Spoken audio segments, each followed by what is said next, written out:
So I've done other videos on depression. I wanted to do one video that covers all of the reasons for physical depression. I'm not talking about something caused by the mind or a mental disorder. That's a completely different topic. I'm mainly talking about what can happen to your physical body that can cause depression. Okay, so this is the updated video on depression. All right, number one, if you have low omega-3 fatty acids. Now there are three main types of omega-3 fatty acids: ALA, and then EPA, I didn't put this in there, and then DHA. But DHA is the most important one as far as getting the active form of omega-3, especially relating to countering depression, because DHA does affect the mood. This fat right here, called alpha-linolenic acid, is mainly in plants, not in animals, but this is like a precursor to this one. The problem is it only converts at 5%. So if you're not consuming things to give you DHA directly, you might not have enough, or you're definitely not going to have enough because you're not going to get that much conversion.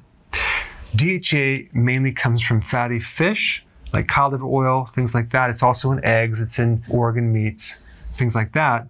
And you can also, if you're a vegetarian, you can consume algae to get it. All right, so low omega-3 can create depression. Next one, low B12. One of the challenges with B12 is that B12 is mostly in animal products, eggs, seafood, definitely in liver, in meats, in dairy. However, I do know that certain microbes make B12. But what's interesting is I had my wheatgrass tested a while ago, and I found out that it had double the RDAs of B12, which is fascinating because wheatgrass does not make B12. So it was coming from the microbes growing within the product. So you potentially can get B12 from certain microbes.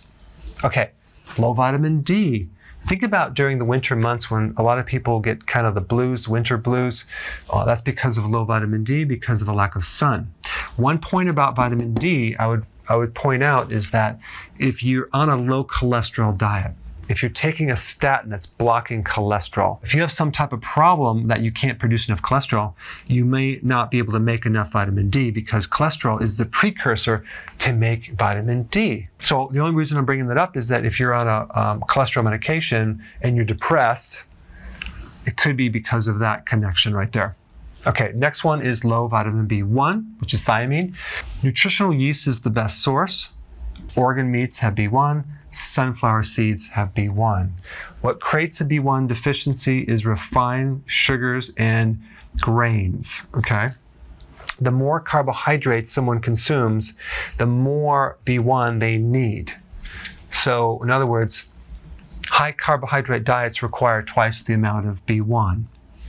Okay, next one is high cortisol. That's a stress hormone produced by the adrenal glands. So if your stress is really high, you can get anxiety and eventually depression because it's going to affect your sleep. When you're really, really tired, you can get really depressed. And a lot of times people that are depressed are really just fatigued to the point where they feel depressed. But it's a physical fatigue, not even depression. So depression is kind of like a situation where you're apathetic. Like you have no motivation. You don't feel like doing anything. You don't care anymore. You're hopeless. But for cortisol, taking vitamin D will help. Sleeping more will help. Exercise will definitely help, especially if it's aerobic. Long walks, low stress, lots of oxygen can lower cortisol. I've done many videos on this as well. You can check them out. Next one, insulin resistance. Now this is one of the most common causes of depression right here, because what this is going to create is higher amounts of insulin that's going to lower your blood sugar. So you're going to end up with kind of low blood sugar situation, and you're going to feel very irritable, edgy, depressed, down, kind of like mentally sluggish. That's a really big symptom. So the solution for this is healthy keto and intermittent fasting, not more carbs, less carbs. I put a link down below to really understand this and teach you what to eat to resolve this right here. All right, there you have it. This is an updated video on the causes of depression.